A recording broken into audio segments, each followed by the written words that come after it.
Usually when you take a flight, you're feeling pretty safe and secure. Well, other than the fact that you're basically seated in a metal cage being thrown from one place to another. But hey, usually it goes pretty smoothly. But at these airports, you may feel a little more stressed out if you're taking a flight. Hey YouTube, welcome to the most amazing top 5. My name is Roya Garamani, filling in for Michael McCrudden. So sit back, subscribe, and let me entertain you. Before we begin, I want to know, what do you do to kill time at the airport? Because we all know that boredom is the most dangerous thing at most airports. Let's jump into our list with the top 5 most dangerous airports. In the number 5 spot, we have Gibraltar International. Gibraltar International sees about 400,000 passengers a year, so it's pretty popular. Now, the scariest thing about this airport is that its landing strip intersects with a road. Maybe not so scary for the plane passengers, but if you're driving on Winston Churchill Avenue, that is one stop sign you definitely do not want to run. Up next in the number 4 spot is Madeira Airport.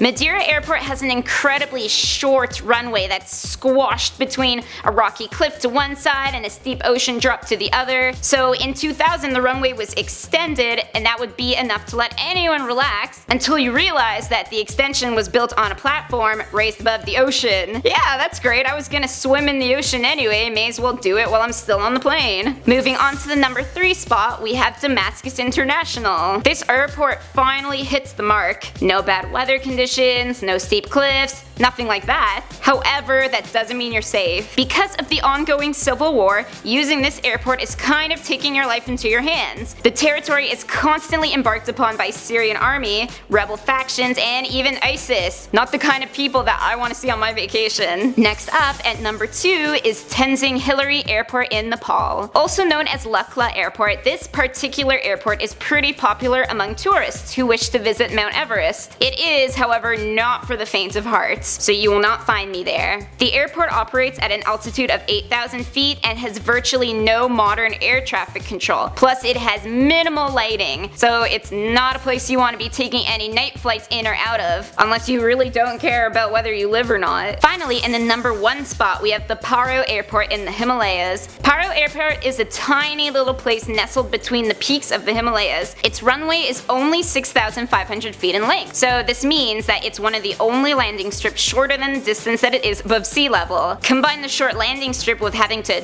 dodge all those houses scattered around the runway, plus strong winds that just kinda whip through the valley, and you have yourself a pretty terrifying landing. So terrifying, in fact, that only 8 pilots in the world are qualified to land here. So there you have it, the top 5 most dangerous airports. My name is Roya Garamani, thanks for watching, and don't forget to hit that subscribe button.